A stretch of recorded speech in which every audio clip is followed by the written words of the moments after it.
It was supposed to be a short trip, just a weekend visit home to attend a family funeral to 23-year-old Mackenzie Lewick, a nursing student at the University of Utah, boarded a flight back to Salt Lake City on the night of June 16th, 2019, and she never made it home.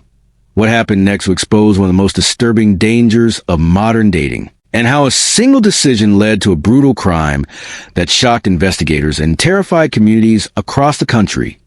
Mackenzie was known by friends as intelligent, compassionate, and ambitious. She was months away from finishing nursing school, had dreams of working in healthcare, and was described as cautious, not reckless. But like millions of young adults, she used dating apps to owe her. It was normal, safe, routine. Just after midnight on June 17th, Mackenzie landed at Salt Lake City International Airport. Surveillance footage shows her exiting the terminal calmly, carrying her luggage. Instead of calling a ride home, she requested a Lyft. But this was not a typical trip. The Lyft driver would later tell police that Mackenzie asked to be dropped off at a park in North Salt Lake, not a residence. The location was Hatch Park. That IT was dark, isolated, and nearly empty. The driver hesitated. IT was after 3 a.m. He asked if she was sure. Mackenzie said yes. She told him she was meeting someone she knew at 3:01 a.m. She exited the car. That was the last confirmed sighting of Mackenzie Lewick alive. Hours passed, then days. Mackenzie didn't show up to class. She didn't answer texts. Her phone went silent. Her family grew worried and reported her missing. Police quickly realized this wasn't a typical disappearance. There was no sign of travel, no financial activity, no communication. IT was as if she had vanished into thin air. Investigators began retracing her final movements. They pulled airport footage, Lyft records, cell phone data. That's when they noticed something alarming. Mackenzie had been communicating with a man she met through a dating app. His name was Iola Ajayi, a 31-year-old man living just miles from where Mackenzie disappeared. Ajayi initially cooperated with police. He admitted to meeting Mackenzie that night, but he claimed she left his home early in the morning and was alive when she departed. Something didn't add up. His statements were inconsistent. His timeline kept changing, and detectives noticed injuries on his arms, scratches. Fresh. Police obtained a search warrant for Ajayi's home.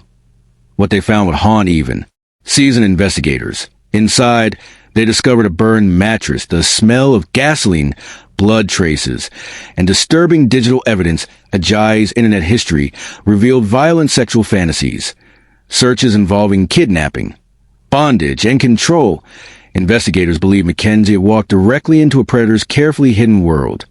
The truth began to emerge. According to prosecutors, Ajayi had planned an encounter. He lured Mackenzie to the park under the promise of meeting up discreetly. Once she arrived, he picked her up and took her back to his home. What happened inside remains partially unknown, but evidence showed Mackenzie was restrained, assaulted, and ultimately killed. After the murder, Ajayi attempted to erase all traces. He burned evidence that he cleaned obsessively. Then he transported Mackenzie's body to a remote canyon. He dumped her remains and attempted to conceal them. He believed he had gotten away with it. But investigators weren't done. Using cell phone pings and vehicle tracking data, police narrowed down a search area. After days of searching rugged terrain, they made a grim discovery. Mackenzie Lewick's remains were found. Her disappearance was no longer a mystery. IT was a homicide. Ajayi was arrested and charged with aggravated murder. During trial, prosecutors painted a chilling picture of premeditation. This wasn't an accident. This wasn't a crime of passion. IT was calculated, planned, executed. IN 2023. Iola Ajayi was convicted and sentenced to life in prison without the possibility of parole. Justice was served, but the damage was irreversible. The young woman with a future full of promise was gone forever, and Mackenzie's family spoke publicly about their loss. They described a daughter who loved life, loved helping others, and trusted people. That trust cost her everything. The case sent shockwaves through college campuses and dating app users nationwide. IT forced a painful conversation about safety, boundaries, and the illusion of familiarity online. Dating apps don't show intentions. They show profiles, and sometimes that's all a predator needs. Police departments across the country began urging caution. Meet in public places. Tell someone where you're going. Trust your instincts, because danger doesn't always look dangerous. Sometimes it looks charming, polite. Normal. Mackenzie Lewick didn't make reckless choices. She made human ones, and that's what makes this case so terrifying. Her story is not just a true crime documentary, it's a warning, a reminder, and a tragedy that should never be forgotten. Because behind every missing person headline, there's a life. And behind every swipe, there may be someone hiding something far darker than you could ever imagine. Even after the arrest, the investigation continued. Detectives wanted to understand how someone like him could appear so normal, so harmless, and yet harbor such violent intentions. Court documents revealed chilling details about his life. He had a history of erratic behavior, prior arrests, and disturbing online activity that suggested a fascination with control, violence, and secrecy. But these warning signs often go unnoticed until it's too late. Mackenzie, like millions of young adults, had trusted the illusion of safety that technology provides. Social media and dating apps create a false sense of familiarity. Profiles are curated. Photos are selective. Conversations can feel intimate and safe. But the danger lies in what cannot be seen. The intent, the past, the hidden reality. For Mackenzie, a simple act of meeting someone new became a fatal mistake. A choice that millions make every day without realizing potential consequences. Investigators were struck not only by Ajayi's premeditation, but also by his attempt to manipulate perception. Surveillance footage, phone records, and witness statements show that he tried to create a narrative one in which Mackenzie left his home alive. But forensic evidence told a different story. Her remains, found in a remote canyon, painted a grim picture of the final hours. Authorities could reconstruct pieces of her journey, but some details may never be fully known. This is one of the hardest truths about crimes like this.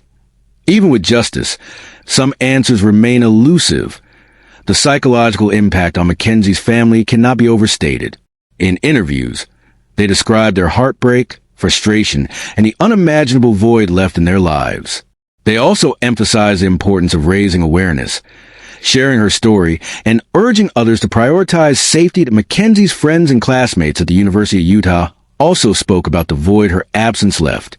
They recalled her kindness, her dedication to nursing, and her vibrant personality. Many share how her disappearance forced them to reconsider their own safety measures and the risks of online interactions. This case became more than a local tragedy. It became a cautionary tale nationwide.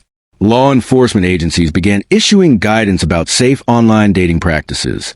Communities discussed protocols for meeting strangers, particularly through apps. And conversations about technology's role in personal safety gained new urgency. Experts now highlight several precautions for online interactions. Always meet in public, well-lit places. Inform a trusted friend or family member about the meeting location and estimated time. Trust your instincts. If something feels off, remove yourself immediately. Limit personal information shared online. Profiles are visible to anyone, including those with malicious intent. While these steps cannot guarantee safety, they provide layers of protection that might prevent tragedies like Mackenzie's. The Mackenzie Lewick case also sparked a broader societal conversation about accountability, both for individuals and for platforms. Dating apps, social media networks, and tech companies face increased pressure to monitor users, detect potentially dangerous behavior, and provide safer environments. Her story reminds us that danger often lurks in places we assume are safe. Familiar faces, curated profiles, and seemingly innocent conversations can hide someone capable of unimaginable violence. Ultimately, the tragedy of Mackenzie Lewick is a stark warning, but also a call to action. Awareness, caution, and vigilance are critical. Her memory lives on not only in her family's hearts, but in every effort to prevent future tragedies. For families, friends, and strangers alike, this story is a reminder. Trust your instincts, protect your loved ones, and recognize that technology, while convenient, can sometimes mask true danger. Mackenzie Lewick's life may have been stolen, but her story continues to save lives, spark conversations, and illuminate the risks of trusting strangers too quickly if you or someone you know uses dating. Apps, remember this story. Stay alert, stay cautious, and never assume trust is guaranteed.